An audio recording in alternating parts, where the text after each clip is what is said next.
Welcome to Board Game Archaeologists, where we play time-worn games from the past. I'm Hunter, I'm Rob. and today we're looking at Challenge of the Super Friends. Challenge of the Superfriends by Cryptozoic Entertainment, made for 2 to 4 players, ages 10 and up. We're actually digging not that far down in the dirt this year with the 2019 game. And the objective of the game is to be the person with the most objective points from capturing the right objective cards. Yeah, and the cards come with this Challenge of the Superfriends, and there's a Rick and Morty set too. And so this isn't the only set these guys make. But it really comes with your character. So we have Aquaman, Superman, Wonder Woman, and Batman and Robin in this grouping. And Batman and Robin are one because it's two of them. They don't have superpowers. And then your challenge cards and your objective cards. And how you play, essentially, is since there's two of us, we would put down two objective cards, and they'd be each worth something. Sometimes there's objective cards that have negative values as well. Yep. And if it's your first round through and you're flipping through it, if there's any writing on it, you shuffle them back in. For the first round only, you have to play it with no writing on it. Because a lot of these things, a lot of the rules come in the cards, and for the most part, it's very similar to the card game War. Yeah, it's just war with some additional fun to it. Because essentially, you pick a character, and the character, there's 10 cards. And when you start off a round, once you shuffle them, you take the first 3 cards off the top of the deck, and you decide which ones to play. And a lot of the time, like, there's writing on the cards that have special abilities. Like, for example, in the Aquaman one, there's an aquatic telepathy. So if you're the first to choose an objective card this round, you also choose first next round. It's like there are always these contexts in which these cards, whether they're like 7s or 2s, Right. there's purposes to it. Right, and most of them are the same except for 5, 7s, and 9s. Those are your special cards. So if you have a 5, it's bracelets for Wonder Woman. It's special just to her. But if you have a 2, it's going to be Shaman, and it's going to be the exact same thing. So there's specifically only like 3 cards in each character that are different than your regular cards that everybody kind of gets at that time. Because essentially every round in a match is made out of 6 rounds, where like you look at the 2 objective cards in this case. If we were playing with 3 people, there'd be 3 objective cards.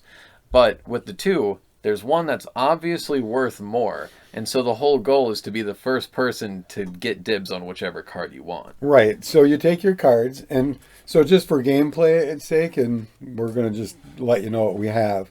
I have a 5-4, 5, and a little 24 behind it. And what that means is if Hunter plays a 5 and I play a 5, that secondary number is the one that gets to go first. That's your higher card. So then I have a 5, 3, and an 8. But again, they all have special abilities that may make you pick up a challenge card or make you not get to pick up another one of your player cards that round. Yeah, and so it's a lot of back and forth. Like, for example, between these 2 guys, I would play the Flash. And I would have too, because that's my highest card. Meaning that we're tied, but my Flash on Wonder Woman has a 47 and Hunter has a 37. Meaning that I'm higher. But now we have to read what it says too. And if another player also reveals the Flash this round, you each reveal a random power card from your hand and add that power card's total to your total. So it's got to be random, which there's only 2, so it's kind of hard to be random. Oh! So then you would have walked away with it. Right. So I had a 3 on that one, and Hunter had a 2 with Shaman, or Apache Chief. And so I would get that one, and I would pick the 15. And then naturally I would get whatever was left over. And that's more or less how the game works. Right. And really it's all about what they say underneath. And there's negative cards.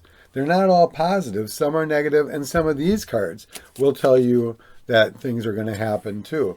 Like this one is robbed of super items, -2 VP. When revealed, the player with the most VPs in their score pile discards a special power card from their hand. So you can be affected by your objective cards and your challenge cards. So that's why you want to kind of win that match. And you got to really kind of look and say, okay, I might not want that person to get an extra power card. Yeah. Well, what are some of the things that you really love about this? I love it. I bought it. because I'm a fan of the late 70s Challenge of the Super Friends. I was a little older, but still, I've never not loved Saturday morning cartoons. So the artwork is, that cool stuff. I don't know if Alex Toth designed this. He probably did. He designed everything cool back there in the 60s and 70s for cartoons. But for me, very heartfelt game. I love Challenge of the Super Friends. When I was young, I got the DVD over there. And I've played a lot of War because I was a very simple card game kind of kid where I wasn't like playing a lot of hardcore poker stuff. It was very much like, oh, here's a queen, there's a 10, and then, the queen wins.